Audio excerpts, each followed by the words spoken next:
All right. Well, let us see.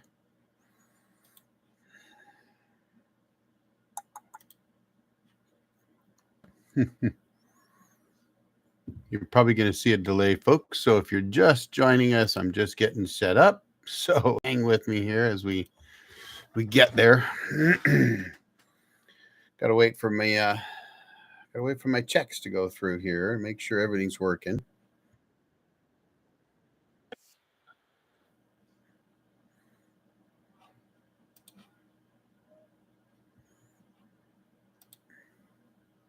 Make sure my sound's working. Get everything set up. There we go. Okay. All right, here we go. Get started. As usual, folks, when you join, be sure to drop a line in the let me know who's here. Where you're from always helps. If you got a sawmill grid, that helps. And just say hi so I know who I'm talking to. I've actually got some things I'm going to go through tonight. So this was a pretty impromptu live. I did a poll, decided to see what people thought, and said, okay, fine. If people want me to run a live, I'll do a live.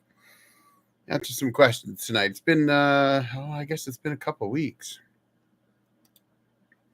So while I talk to myself, because I always start early, and it's been a while since I've done one of these, so that means that you guys aren't used to me doing them. Thought I would look and see when's the last time I did a live. Oh, let's see. Well, actually, just over a month ago. I try to do 2 a month, actually, but I'm also pretty busy on the weekends. So that kind of happens. Let's have a look here. The truth is, I did do another live. Oh, gosh, it's been in May. That was a members live. So it's been over a month. Hey, Arrowhead, welcome. Not working tonight, or are you at work? I couldn't remember if you were a Saturday night guy or a Sunday night, but I kept thinking to tell you that you need to let me know, since I'm not on MeWe anymore. Comment somewhere. You should see my email. Shoot me an email, and I'll give you my phone number so you can text me. But that's why I do these polls, to try to figure out. Just waiting to get called in. Oh, well, you're not supposed to get called in on Saturday. But I always think about, when I do these lives. Originally, I started doing them on Sundays because the vast majority of people in the polls that I did chose Sunday. So I went, okay. And actually, I gave some time options as well, trying to fit it in my own schedule. But Sunday at 5:30 was the most popular time. Well, the funny thing is, the last poll that I took was something like 80% said Saturday. No bourbon for you tonight. Well, no bourbon for me tonight either. Though I will tell you, I will confess that I had some Statesman last night. So it's been at least a month since I've had a bourbon. But I did find, I don't know if you've ever tried the It's Not Your Dad's root beer, or whatever it's called. It's a alcoholic root beer, like 5.9% or something like that. And I decided to try it because my doc said experiment, right? If bourbon's causing you troubles, giving your ulcers heck, then try beer. I haven't drank beer and I don't know. I haven't drank a lot of beer in 30 years. And so I tried that root beer. It was actually pretty good. So, and for those of you that are wondering what's going on, I'm talking to Arrowhead right now. But do me a favor, drop a comment in the chat. So let me know who I'm talking to. Always helps to know who I'm talking to. So, and if you got questions, put them in the comments right away, or in the chat. Sorry, not in the comments, but in the chat. That will help. And then I'm going to pop up my little management screen here because I don't want a commercial to run. So I'm going to click on delay ads right now. And you guys might have to remind me to do that. Of course, I always say if someone tosses a super sticker out there, then I'll hit that button anyway. But Tom and Tam, hey, Jarhead, glad to see you. Mr. Joe Robb, evening, brother. You're so here's another thing for the chat that I'd like you guys to do. Arrowhead has watched me for years because of sawmilling, and he's got his own sawmill. Now, I don't know if I think you commented about the solar before. So, but my channel's always been kind of a mix of, well, it's always been off-grid cabin, actually, believe it or not. I know some of the original viewers that have been around. I mean, I started putting videos out a dozen years ago. They only mostly saw those sawmill videos, especially when I was really busy on the road. But the reason I sawmill is my off-grid cabin. That's actually that's the whole reason I got into sawmilling. So salty old chief, that's right. Okay, I remember you mentioned that. That's awesome. And for those that don't know, Tom and Tammy's off-grid homestead, he's got a YouTube channel. He's another jarhead. So and there's some others out there, so don't be shy. Drop a comment down in the chat, and if you got questions, be sure to get the questions in early in the chat. I answer every single question. If I can't answer it because I don't know the answer, then I'll either try to find the answer or point you in the right direction or get somebody on who does. So don't be shy. And Arrowhead, that's awesome, buddy. I'll tell you what, if you weren't, gosh, you're Wyoming, right? I always think Montana, but you're further east than that. And maybe even, gosh, you're not Michigan, are you? I'm thinking Wyoming. But it's still a long ways, especially for a busted up old jarhead to drive. But one of these days, you're one of the ones that I want to visit on a road show. So northern Minnesota. Okay, I was close. I mean, Wisconsin, Montana, Minnesota, they're all kind of the same, right? I mean, Minnesota's just flatter, more lakes, and probably more bugs. But I've been asked before if I'd ever do a road show, like, the Sawdust Road Show, only maybe without the sawmill, but go meet people and visit people. And I thought, that'd be so much fun to do, but I'm still just a wee channel. So it would take a little bit more, I think, to get me to be able to afford it, because I am retired, busted up jarhead. I'm actually technically not retired. But okay.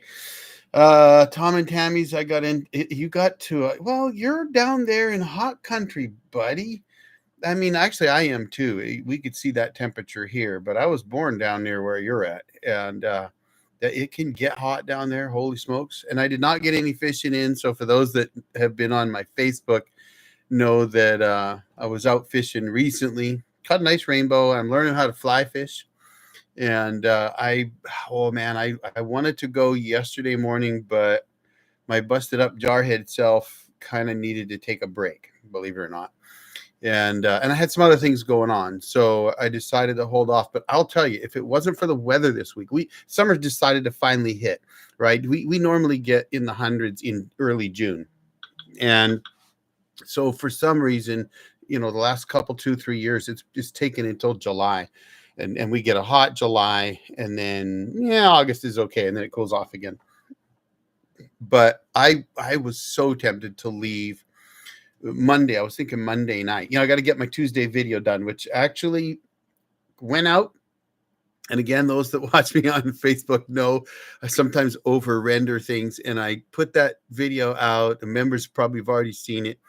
And then I decided make it members only and do some more edits to it. And so I've re-edited it. So that's Tuesday's video. Well, I'm telling you this because I thought, what if I went Monday night and I just camped out overnight, did some fishing in the evening, got some fishing in the morning, and then came back. And then I looked at the weather, and we're supposed to get to 111 by Thursday, and it's 100 every day.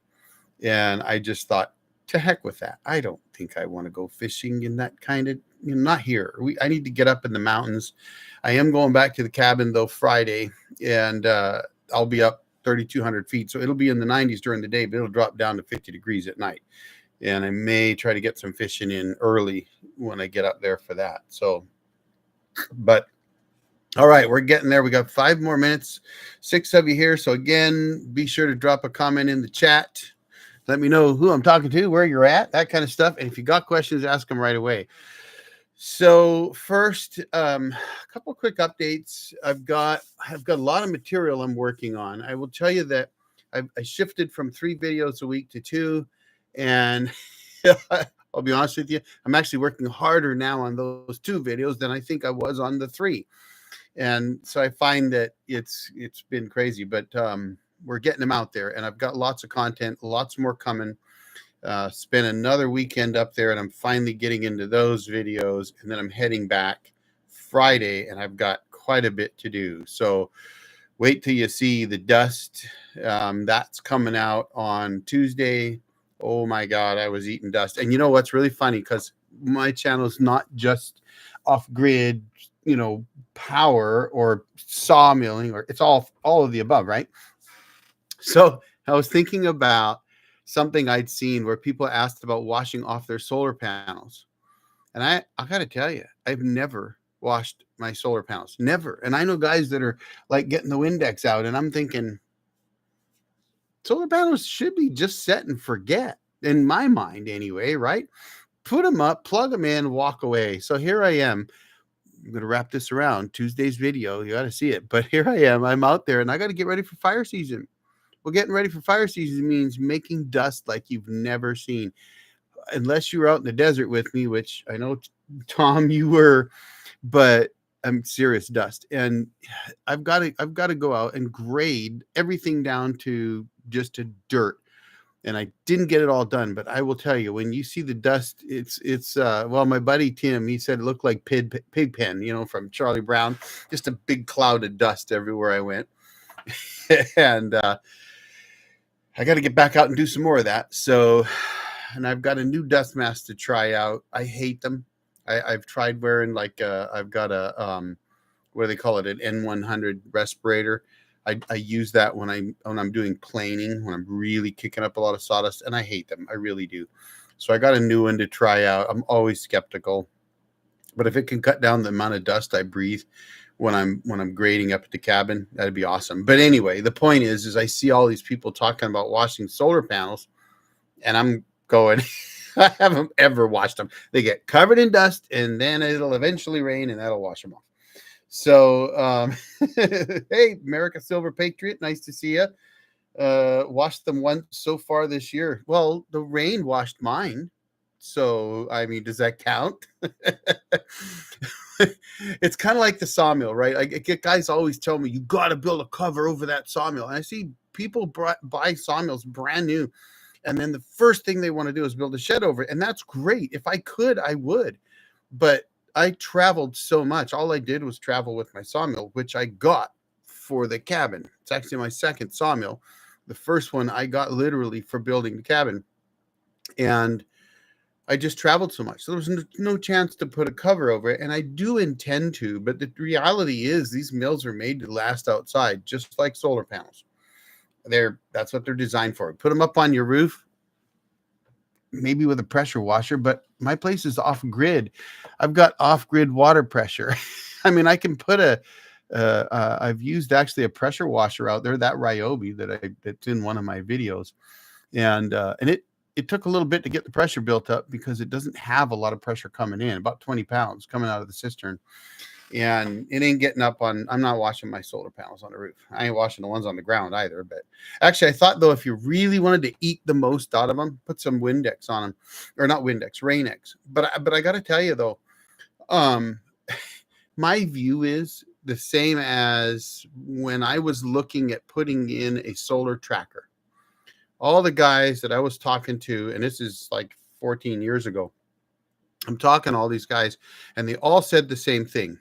Just add one more panel because it's going to give you the same amount of difference in production as that much more expensive, more complicated tracker is. So I look at my solar panels the same way, in that I'm not going to worry about washing them off because I've got probably at least double, if not 3 times the power I really need, probably double in the summer. In the winter, not enough, because it's never enough in the winter, right? I do okay in the winter, but this time of year, you could cover half my panels up and I'm still doing just fine.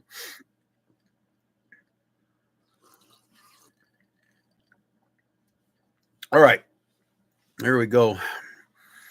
If you get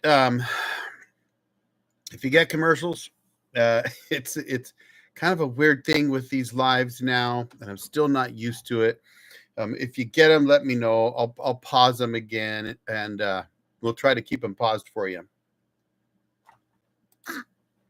And I just noticed that it kicked off, so I hit pause again. Okay, so before I keep going, let me just check and make sure if there's any questions. And if you get questions, folks, put them in the chat as soon as you can, because I will go through them as I go through tonight. So we want to make sure that I get all your questions answered if I can answer them. So put them in there. Let me know who I'm talking to, all that good stuff.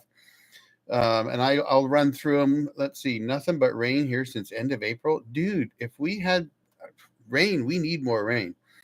I could take that. Lived in Colorado high desert 20 years, but did not realize we had that much dust. I'm telling you, where I'm at, it's called glacial flour. It's literally the rocks have been ground into powder like flour. And this time of year, when it stops raining, it turns to a very, very fine dust. They call it moon dust up there. It's insane. You walk and it just goes poof, poof, poof like this, you know. Consider removing the trailer package off for sawmill. Yeah, honestly, if there was a chance I was never gonna move my sawmill again, I would probably take the trailer package off. It's a pain in the butt walking around the tire if you're doing 16 footers. It really, and I can set a 16 footer in a position that allows me to get kind of just reach over the tire and then come back without having to walk around. But you start doing anything longer than about 16 feet, and maybe I'm thinking 14 footers or 12 footers. I don't know. My brain is addled tonight. It's been a little while since I really pushed the mill, though, so you got to forgive me for that. We went that route, buying more solar cheaper than.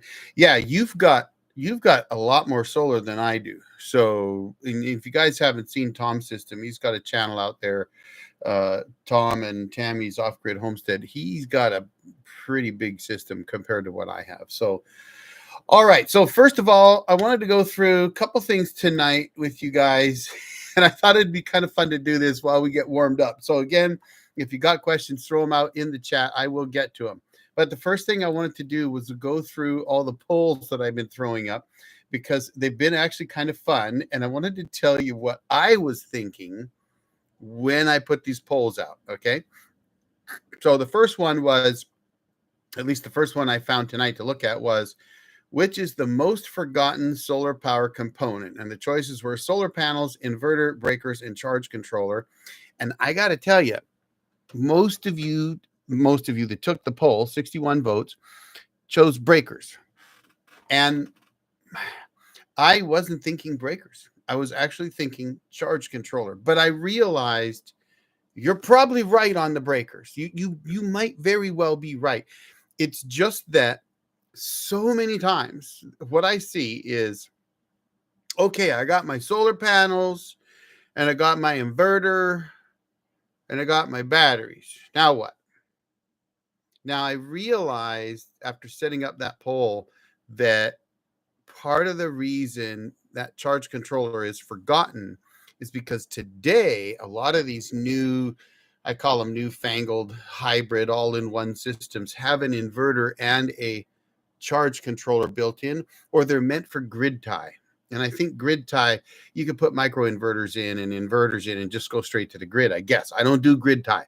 So if you do, you can put a comment down in the chat below and let me know. But that's what I'm thinking. I'm thinking that this change, people literally think that the inverter, and they get confused, right? They think the inverter is going to take that power from their solar panels and charge up the batteries.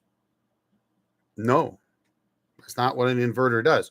By definition, an inverter takes that DC voltage and transforms, converts, whatever you want to call it, inverts it to 120 volts or 110, depending on your system, or even 240 AC. So it goes from DC current to AC current. That's all the inverter does. It doesn't do anything else. Now, there are inverter chargers like I have. Well, but that charger is meant to run off shore power. So a generator, you could even use utility. And I know some guys don't like people calling utility power shore power, but it's commonly referred to that way in yes, boats, but also in off-grid systems. So, but that charger on that inverter charger is to take 120 volts from your generator or shore power and convert it to your DC power to charge your batteries. So what takes the power from the solar panels is the charge controller, and in that poll, that's what I was looking for. But again, I think the majority, 66%, chose breakers. I think they're probably right, because I do also see that a lot. So a lot of, we're just, oh, Mr. Rob, thank you so much, sir. Guess what? Let me make sure I hit that pause button right there. I can't hit it yet, so I'll hit it when it comes through. So thank you for that, Rob. Much appreciated. All right. So anyway, that was the first poll. Let's see. Hey, good evening from Sweden. All right. Johnson 68. I'm assuming it's Johnson. It looks like Jonsson. My eyes aren't that great, guys. So, and Rob, I'm gonna watch that timer come in on the ads so I can pause those ads for you. So thank you for that, buddy. And it looks like it let me just do it. Let's see. Yep, there it goes. Okay. All right. So that was the first poll. Excuse me. And if you got any comments on that, let me know. If you had any questions about it. Some did pick some. Oh, let's see. Yeah, that was which is the most forgotten component. Oh, I did have another one. I have a few projects I'm working on, which should be my priority. And 70% said sawmill cabin build. Now, I did put finished back room in there. Only 17% of you chose finished back room. You're killing me. So here's the deal. I intend to work on this sawmill cabin build. I even bought the ollie screws to be able to do it. And I did some work, did some research on their site, and discovered that I really only needed 8 or 9 inch screws. So David Smathers, good evening, buddy. Western New York. Awesome. So we got Sweden, New York, Minnesota, Oregon, all over the place. I'm running off-grid cooter cabin of a hybrid inverter, 470 amp hour flooded lead acid battery bank next to a 100 amp LiFo. Oh, okay. That's awesome. Okay. So back to the projects. The sawmill shed, cabin shed, whatever you want. It's really a cabin that I'm going to use to store tools until I turn it into a cabin. The issue I have right now is that it suddenly decided to get hot. And I think I can still fall a couple more trees before it gets too dry up there. If I can, then I can start my build. And the reason I need to fall a couple trees, actually I need to fall a lot more than a couple, but to start the build I need a couple skid logs. And I didn't have any already that were big enough. I want a log that I could mill with an 8-inch flat face, top and bottom. So I'm going to need a 12-inch log for that. And most of the logs I've been cutting are in the 10-inch range. So I need some 12-inch logs, small end, 16 feet long. So I got a couple big ones down, and weather is part of that issue. So part weather, part, being a broken jarhead and having to have some help sometimes. So, but once I get those done, then I'm going to be able to lay those down, set up my pavers underneath them, because this will be a non-permanent foundation, which is intentional for, permitting and that kind of stuff, right? If you have a movable building, they don't fall under the same category, even though that area kind of tends to ignore you anyway. But if it's movable, then technically it's not a cabin with a foundation, right? So that's what we're going to do. We're going to build it on skid logs, and then I can get ripping on that. However, I do have to get working on my back room, which happens to be where all my solar power is too. I've got to get working on that room. That room has been delayed since 2014, and it's time to get some work done in there. I have a new charge controller to install, and I've got to get it cleaned up. My wiring's a rat's nest. It's just terrible in there. So I've got lumber that I've milled that's been drying forever. I can go in there and panel those walls and get everything reconfigured. And I've even got a buddy that loves doing electrical work. So he's planning on coming out and helping me get some of my electrics cleaned up and all that kind of stuff. So the cabin build, absolutely is going to happen, but I think that's likely to be a fall project. So unfortunately for me, that means a mad rush in the fall, because once the snow flies, you better get a roof on it, right? And I'll tell you about that little story. So ABD Canada A, that's the old man. ABD, is it and Canada? And Canada A. Where's my timer note here? I got to make sure we're doing good on time. Okay. And by time, I mean Mr. Joe Robb threw out a super chat, super sticker for me. And anytime anybody does that, I pause the ads. It's just kind of an incentive. Okay, so that was 2 of the polls. I want to run through the rest of these polls real quick. Some of them kind of funny, I think, actually. So, all right, let's see. Oh, I did ask the question, an inverter does this. And believe it or not, I did get 3% that said inverts the signal coming from the solar panels. That is not correct. Converts DC to AC. But I think some of that's confusion because of modern microinverters and that kind of stuff. Let's see. You're interested in off-grid power. Is your interest in off-grid power is because you want to be far from everyone? That was 18%. I like it. In a cabin, 16%. Good. But only 2% of you said working hard. So I got to be honest. I like to work hard. So my viewers don't, though. But 64% said sustainable. I kind of wonder, like, I put that out there, and my thought was actually a combination. I should have put all of the above, right? Although I'm not worried about the sustainable side. I'm going to be honest with you. For me, it's about being out there in the middle of the woods, in a cabin, far from everybody, and working hard. So I guess I could have put all of those down, but it was kind of fun to see what everybody else chose. Let's see. I'm almost done with those. Let's see. If you bought a power station, what would be more important? 44% said battery size, and inverter size was 30%. And I would like to know, I don't know if anybody on tonight took that poll, but if you did you watch my video on adding a battery? Because in my mind, had I not done that, I probably would have answered the way a lot of you did, which would be battery size, battery or inverter, right? Those are 2 key elements. But now that I know, I can just add a battery to any power station that has a solar input, I can add a battery to. As soon as I figured that out, I'm like, you know what matters the most to me? Pure sine wave inverter, and an inverter that can take a punch. So that review that I just did, I know that inverter is rated to peak at over 4,000 watts. I've seen testing on it. I didn't do it. Testing where it would run almost at 2,400 consistently. So good, strong inverter, very pure sine wave. For me today, that's better. Now, I will tell you, I think that's a great inverter for the price. I'm testing another one, and I think they're upping their game.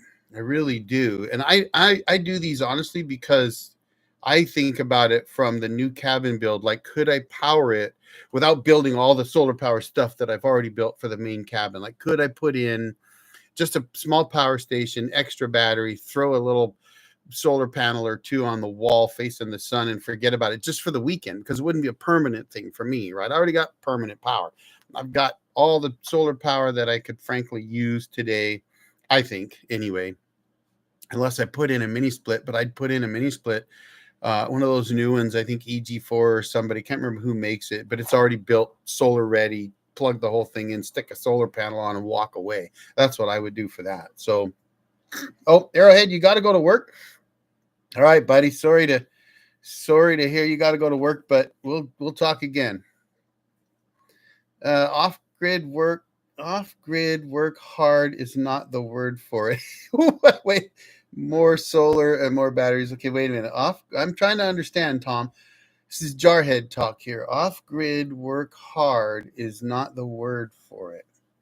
So you're saying it's not hard work, or it's hard work, but it's really hard work? I guess I don't understand that. So help me out, buddy. Come on now. More solar or more batteries? Yeah.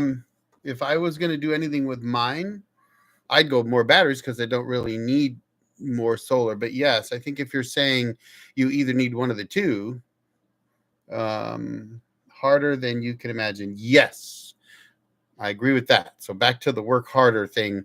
It is harder than most can imagine. I'm fortunate. My dad's on here with us, and he he moved us. He and my mom moved us up to Canada in 1967. I don't live there now. I'm back in the States. I have been for 25 years or more. Can't even think of how long it's been back now. So let's see, 24 plus 29 years, almost 30 years back in the U.S. this time around. But I was here for another 5.5 before that. But anyway, if you're topped up by noon, more batteries, yes. Topped up, yes. More panels. That's a great one, actually. MSP, I'll call you MSP. That's a great point. I always try to tell everybody, put in enough panels to charge up your battery bank in 2 hours. That's generally my rule of thumb. Part of that rule of thumb is that in the wintertime, I'm only going to get really a couple hours of good solid production. So I want to make sure the batteries get charged up in that time. And I also try to tell them, build your system for the winter unless you don't intend to live there and you're willing to run a generator more, right? So if you're going to live off your system, build it for the winter. If you're just building a cabin in the woods and you want some power when you go hunting, I mean, figure out what your wattage use is probably going to be. But here's the thing: a lot of people go to try to figure out, how many watts their computer uses or whatever, and they get overwhelmed by it. And so what I try to do is suggest that look at the big ticket items that you're going to run, figure out what their watt. You can find out how much a refrigerator is going to run. Right. That's even like my Smitty built. Smitty built didn't tell us the wattage draw of that 75-liter refrigerator that we have. But they told us the battery was a 6-hour runtime battery. And I happen to know that the battery is, I don't remember now. It's 173 watt hours, I think is what it is.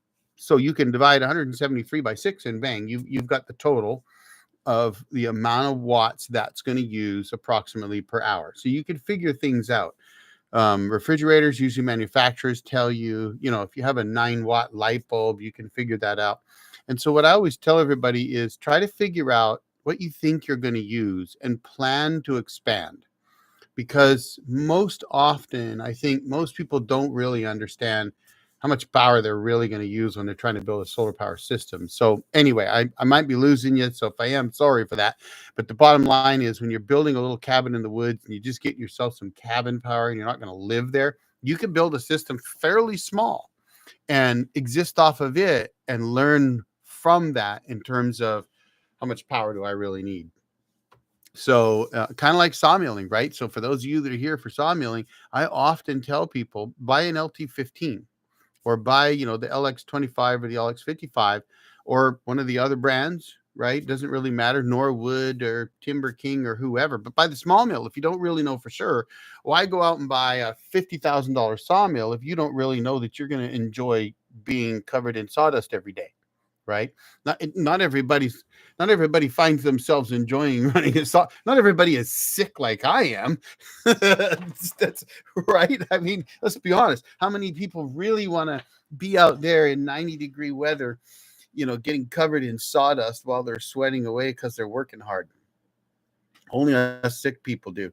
So whether it's sawmills or solar power, I always kind of advise look at it from that perspective, right?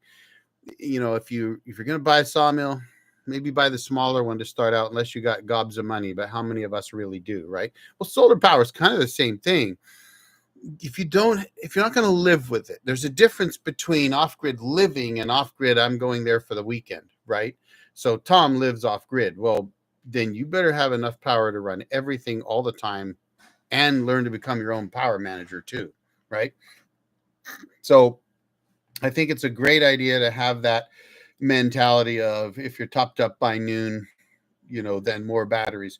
But at the same token, don't forget Batteries like to be used to a certain amount. Like I've noticed there's a battery that I've been offered. I keep getting these battery offers. And sometimes I think, I don't need another battery. But I've noticed that manufacturers are starting to talk about something I mentioned in previous videos, which is even though LifePo 4s, you can drain them 100%. They're now starting to admit that if you only drain 30% or 40%, you can get 15 to 20,000 cycles. So if you think of it from that perspective, if you're going to use 30 amp hours overnight of power, right? 6, 7, 800 watt hours, depending on the system, then you might want to look at that and say, well, if I use 30 and I have 100 and I'm only using 30%, I can get 15,000 cycles. But I will tell you that, like, you could have a system like mine. Mine's a little bit, I think it's a little overbuilt. I'd have to see. I think in the winter I'm fine. But in the summer, I don't typically I might only use 10 or 15 or 20%. And I think that's okay. But if you overbuild your batteries, you could actually use way too much power. So, or excuse me, way too little power. So LifePos do like to be drained somewhat, at least 10 to 20 or 30% from my understanding. So if you only drain them 5% every night, probably not using them hard enough to be good on them. So, and I don't know what your thoughts are on that. That's just what I've read when I do my research on things. And honestly, I don't research necessarily for my videos. I actually research for myself, for my cabin, because I need to know the answers, right? I'm one of those people that likes to have the answer. If someone tells me that you can get, only this much use out of a battery, I'm going to go to the manufacturer and find out, because I don't want to buy a battery that's not going to last me longer. I bought these LifePo 4s for the cabin because I wanted them to be the last batteries I bought. I don't want to replace them again. Done. Put them in. They should last me 30 years. And then somebody else can deal with them. Anyway, so what questions do we have? Again, drop them in the chat section. If you popped in and you haven't said hi, let me know who I'm talking to.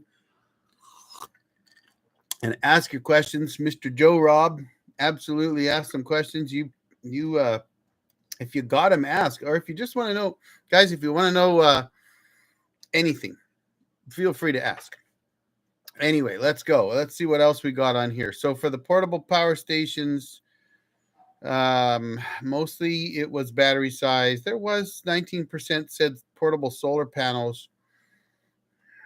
I'm curious. I'm kind of curious about that one. Then the next one was, I own or plan to own a portable power station 4, and the vast majority were disasters, power fails. I didn't ask about zombies. Overlanding, actually 9%. So that was kind of cool, because technically overlanding's camping, but I threw that in there to see if anybody made a comment on it. So camping and overlanding was 26%, 28% home backup. I'm going to be honest with you guys. Using portable power stations for home backup, you could, but they're not really designed for that, right? Like I could plug in my freezers, and because we have 2 of them, and I could plug in my refrigerator. And as long as the power station's inverter could handle the draw by those things, but they're already cold. So the biggest draw on a refrigerator or a freezer is keeping it cold, or getting it cold. Sorry. Once you get it cold, it doesn't take as much draw to keep it cold, especially if you don't open it up. So it's possible you could keep one running on even, like, say, a 2,000 watt inverter. But I mean, you're talking now, you're getting into bigger systems. I bet somebody buying one for a home backup is probably buying like a 3,000 watt inverter on a Blue Eddy and spending money. And honestly, you could spend considerably less and just do it yourself and build yourself an off-grid system. Or if you want to call it a power station, you could, right? I mean, but the cost of batteries today, are you kidding me? They have come way down. I think 24 volt, 100 amp hour battery that I've been asked to look at, I want to say that thing's probably like $350 or something like that. I need to look the price up, but that's dirt cheap. I paid $1,200 per 100 amp hour 24 volt battery. Now, mine do have good BMSs in them that actually manage the charging ramp. So you send not 14, but 29.1 volts at the batteries and never change it, right? The charge controllers don't need to adjust the voltage. The BMS is doing it itself. Now, interestingly enough, Big Battery doesn't make that battery anymore. So that doesn't, it kind of makes me scratch my head, but they seem to do fine. So refrigerator is it the initial startup watts? No, yeah, you do need to know what the initial startup watts are, because for your inverter, well, amps, yeah. For your inverter, you need to know, like, if the initial startup watts on one of those is 1,000 watts, it's really probably 2 or 3,000, but maybe not. But typically they will give you an annual, this is how much it's supposed to, run in kilowatts or kilowatt hours per year or whatever. You can just take that and divide it out and get a number out of it, or they should tell you what your draw is. But for example, my little fridge up at the cabin, I saw that peak at 723 watts or something like that, but it usually only ran 125 to 150. And that was after it was already cold, and I never saw it run that high a wattage again. So even though it was, I think it was still in that cooling down phase when I switched it over. So 2 times 12 volt, 100 amp hour LiFePO, time USB 420 on Amazon. Yeah, so 210. I'm not sure what the time USB is. But yeah, I mean, I think the Golden Mate battery I tested, which I think is a good battery, I think that those run about $190 today. The Cycle and Bat, which is really, really small. I mean, that's a small battery. That was like $249 last I checked. The 24 volt batteries that I'm looking at, they're coming down. And honestly, guys, I wouldn't even build a 12 volt system today. I know a lot of guys still do, but I kind of look at the 12 volt systems like the 100-watt solar panels. And I know a lot of guys still run 100-watt solar panels, and I've had some give me some reasons for it, but I just don't. For me, nah. I did the math on it. It's better. I could buy 500-watt solar panels. In fact, you can get bifacial solar panels and actually spend less money per watt on big 500-watt solar panels that you could stand straight up and down and collect sun from both sides and get more production out of and take up less real estate. Not a lot less, but definitely less. And yes, they make the argument about, well, what if you get shade? Well, you run them in series parallel. If you're running your panels, if you've got multiple panels and you don't take advantage, if you don't have shade, then it doesn't matter, right? Like if you've got a house in the middle of the desert and there's never going to be any trees shading any of your solar panels, then you could run them all in series and you'd be fine. But where I'm at, and a lot of people around the world that run solar panels could get shade on them. And so series parallel is a better way to go. Get them in series to raise your voltage up and lower your conductor size, but then run those series pairs or triples in parallel so that if some of them get shaded, you're still getting power off the others. We installed bifacial. Yeah, I'm not surprised that you did, buddy, because you've got a nice system down there. A system you've learned how to fix yourself. Okay, let's see what else we got here. No zombies though. So I'm gonna put the 46% that own the portable power station for disasters and power fails are also the zombie crowd. My math, I put it in the chat. Did you guys catch my mistake in my math? Did you watch my last video where I talk about that mistake? I have to be honest. I was kind of embarrassed about it because I got it stuck in my head.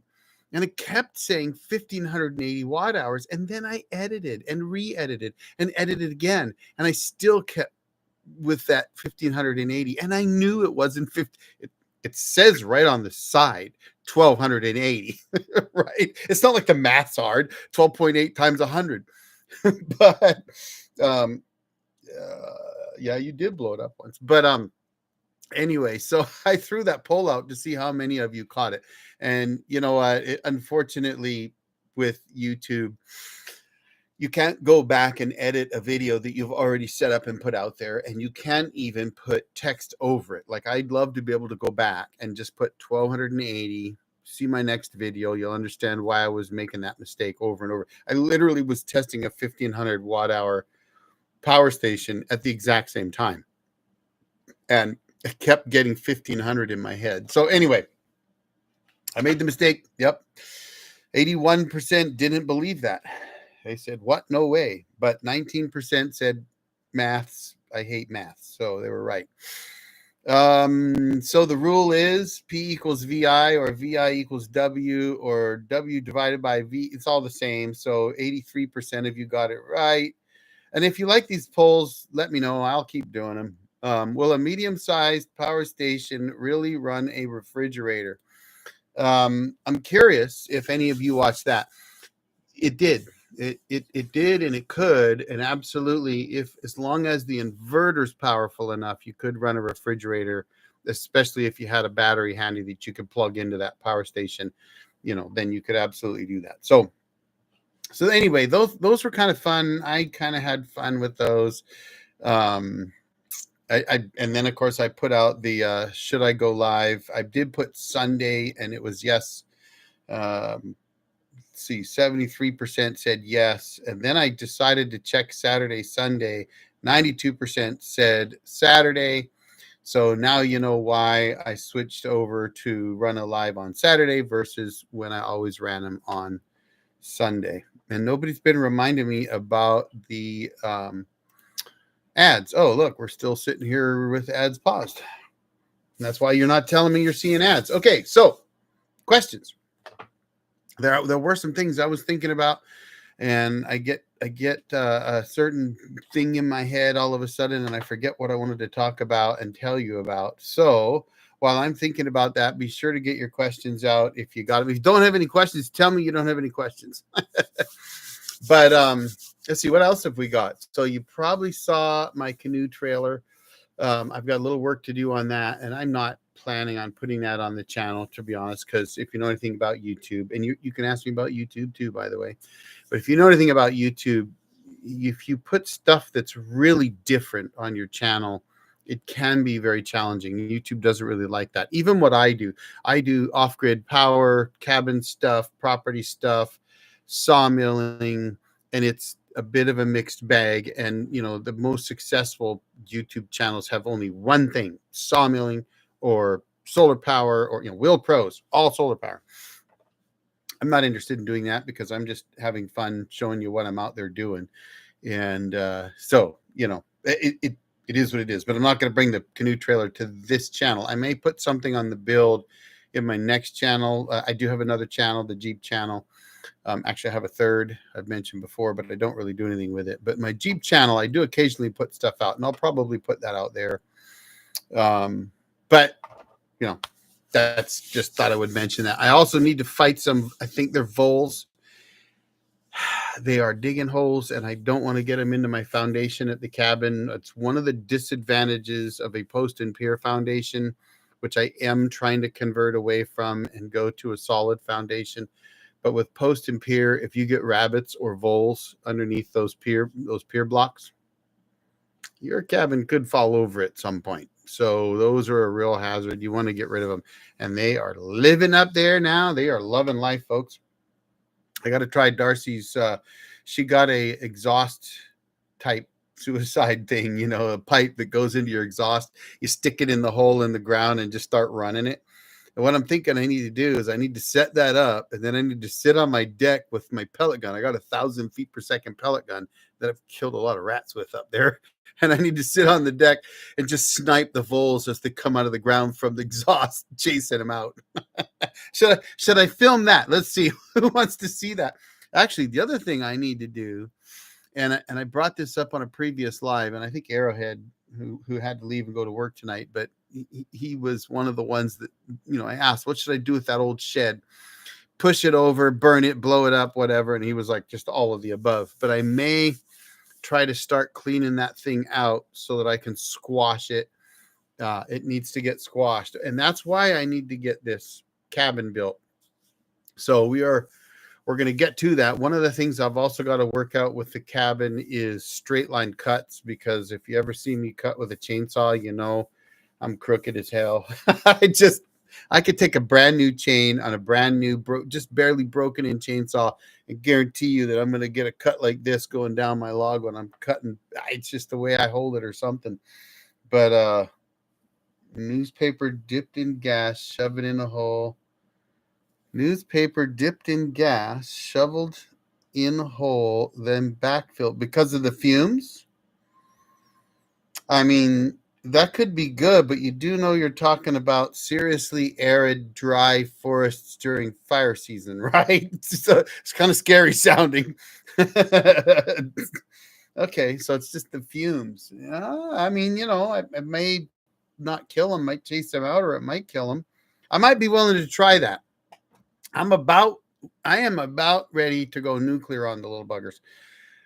But there has to be probably 10 billion out there, right? Like, I don't think you could ever completely stop them. But if I could hold them at bay, keep them, 50 yards from the cabin, that would be ideal. Same with the rats, right? The wood rats out there, pack rats, they are the absolute worst. They they are the nastiest, stinkiest. They just do nasty things on everything you own that they decide that they want to live around, and leave trails of urine and crap. And it's disgusting. I've literally thrown things away and burned things because I just got so sick and tired of what they were doing. And you can't wash it off, right? You try like bleach. I mean, I think napalm probably could wash it off. That's probably what I need. Let's got some napalm. I used to fill the ground squirrel hole with water. One day I was filling a hole with water and waited for where the water was going to come up. I had an idea to check the crawl space under the house. It was a Caddyshack moment. Yeah, I guess. I mean, I've looked. I got my pellet gun out this last trip when Tim and I were up there, because we saw one of them pushing dirt out of a hole. And so I got the pellet gun out, and if you're a sensitive soul and you don't like, people shooting moles and voles and things with pellet guns, I'm sorry. I'm a jarhead. What do you expect, right? See right here, look at that. See? But that little bugger, I missed the one shot opportunity I had. He ducked down right when I shot. And so, I mean, just hit dead space. And then I was like, all right, you little bugger. But he was smarter than me, apparently, and hid. And then a little while later, I saw him digging in another spot. But by the time I got a bead on him, he was gone again. So I've got to do something that I can push him out. And actually, in Tuesday's video, you're going to see one of them. You have to look carefully. But when I'm plowing with my tractor, he goes ripping across the field. I actually saw him when I was on the tractor in another spot. And then in the video, I saw him in this spot. So they didn't like me running around with the tractor digging things down to dirt out there, but we'll chase them down. It was definitely a Caddyshack moment for me, that's for sure. All right. Oh, good Lord. We've gone from solar power to sawmill sheds to going after ground squirrels with gasoline and pellet guns. Oh, good Lord. And on social media, I don't like to promote any sites. There was a bit of a battle today, and it was really funny because you get, people ask questions and they don't really give enough details. And this particular question was, if I make something, or if I go parallel, do the watts change? I know the amps change, or something like that. And so the way my brain works is, if the amps change, the watts change. If the volts change, the watts change. But my mind was thinking that he's not talking about changing from series to parallel, but rather adding a battery or adding a solar panel. So if you go parallel and add a second battery, your amps will change, yes, and so will your voltage. But if you have two batteries and you go from parallel to series or series to parallel, the wattage would stay the same. in your amperage or voltage changes. But one is going to go up, one's going to go down, right? So either your voltage goes up, in which case that would be series, and in which case your amperage will stay the same, not really go down. But like if you have two 12-volt batteries that are 10 amps each and you put them in series, well, then you'll have 24 volts and 10 amps. If you put them in parallel, you'll have 12 volts and 20 amps. So it was this conversation just kept going back and forth because half the guys are saying, no, the watts don't change. And I kept going, P power watts equals V times I, which is volts times current or amperage. And it was just hilarious to see the responses. And I started thinking, why are we even bothering? Why am I bothering? The guy didn't say he was changing from series to parallel or whatever. He just said, if I do something in parallel. Anyway, if I've lost you, that's I'll move on. So questions. Let's talk about the channel. I did mention that I've gone to 2 videos a week.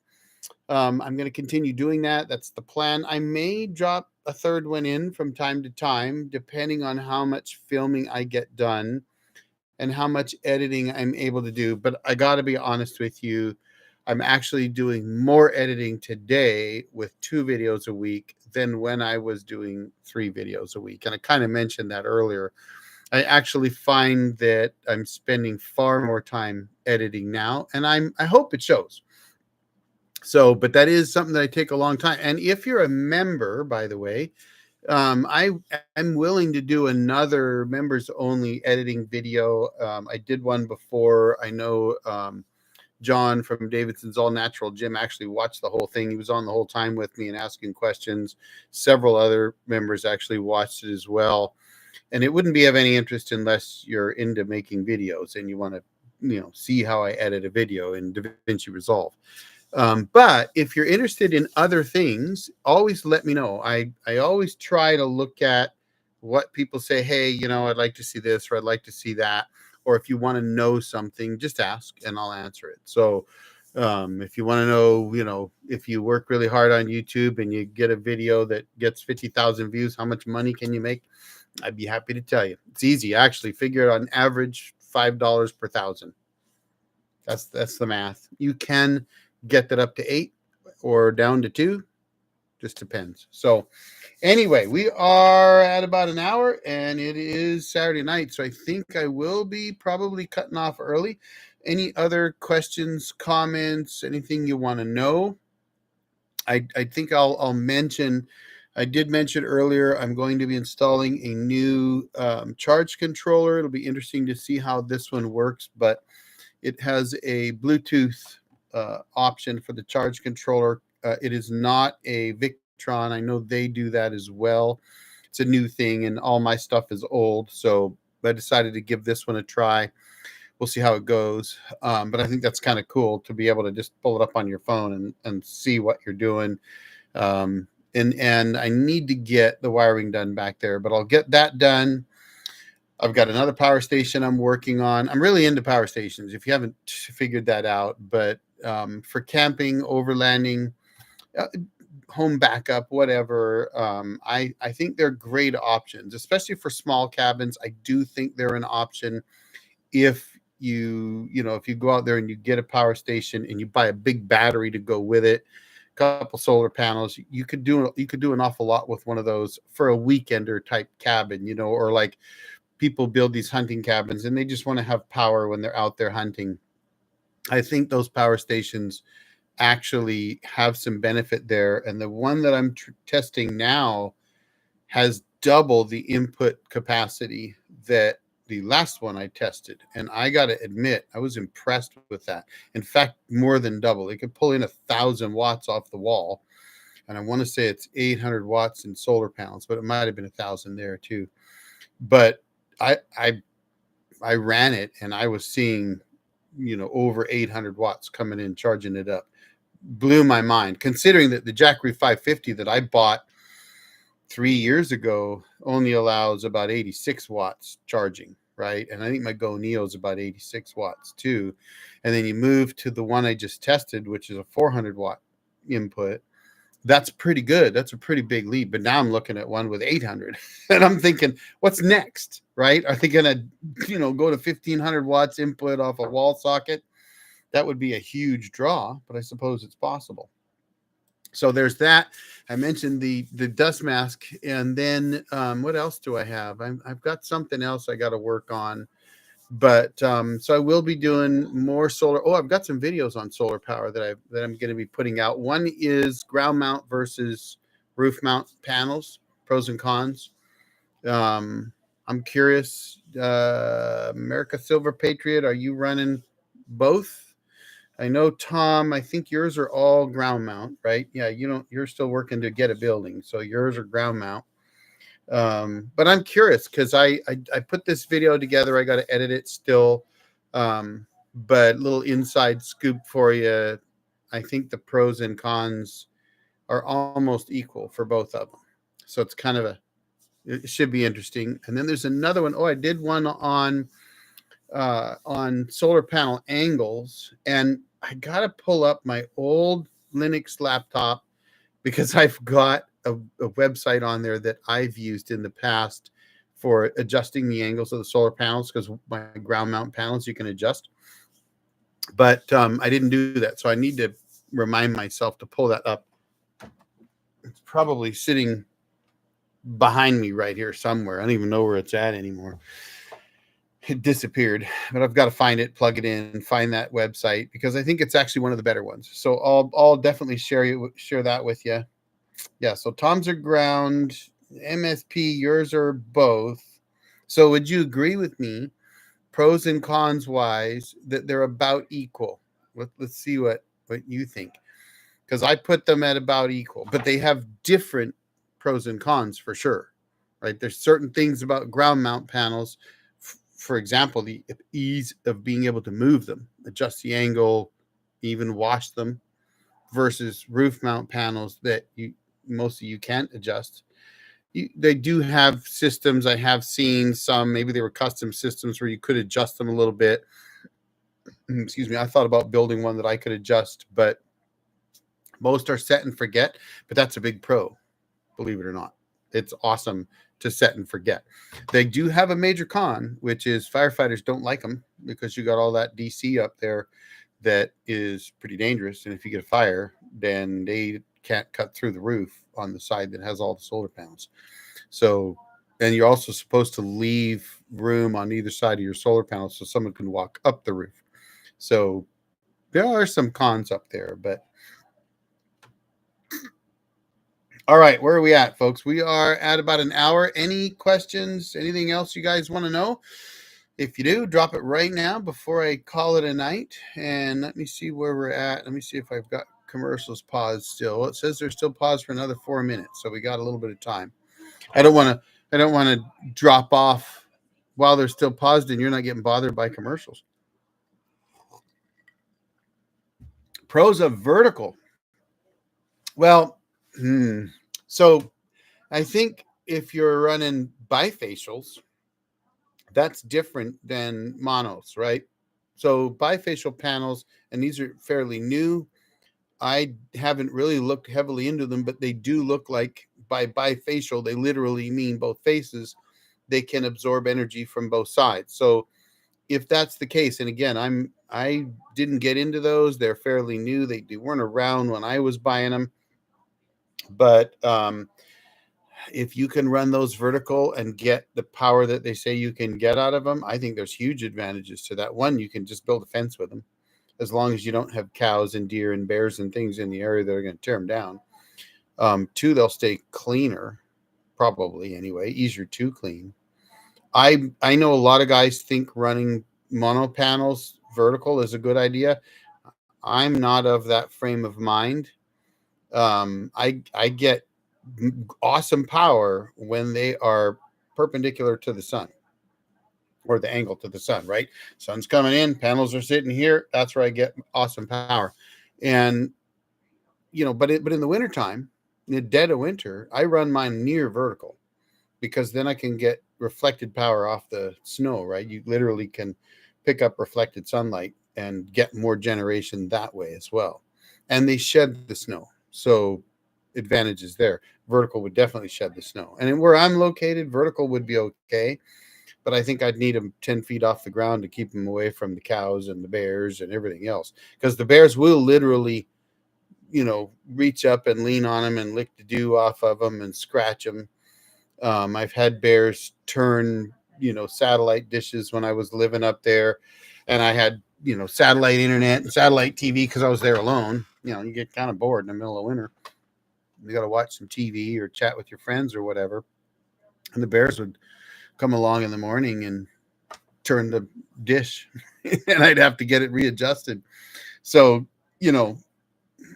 if I was going to run them vertical, they'd be pretty high. But if you had bifacials, I think people are running bifacials east and west though too, right? So if you're in the northern hemisphere, you face them towards the east, so they get the early morning sun, and then in the evening they're going to pick up the western sun. Now, if it were me though, I would probably have panels facing south, and then maybe leave my bifacials east and west so that I get the best of both worlds. But that's because I haven't spent enough time on the bifacials to know if that's a real necessity. So let's see, no problem with the 8 on the roof, but the front yard display so much easier. Yeah, the ground mount panels are easier to deal with, but I like the set and forget of the roof mount panels. So anyway, folks, I think that's all we got for you tonight.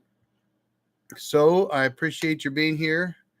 And if you do have any more questions, don't be shy. Ask them on my videos. I will always answer them. So don't be shy. Ask away. And if you don't agree with me, well, be polite about it, but tell me. That's okay. I won't cry. Yep, Semper Fi, Tom. Absolutely. And again, appreciate the super sticker from Mr. Joe Rob. Thank you very much, sir. Everybody else, I hope y'all have a great night, and we'll see you on the next video. And I'll try to do another live in about 2 weeks. In fact, I think the 20th, I'm doing one with the forestry group, and then I'll probably run one of my own that Sunday. So keep an eye out for that. As always, I'll answer your questions. So thanks for being here. Ask away when you're in lives or on videos. Y'all have a great night. Old Jarhead out.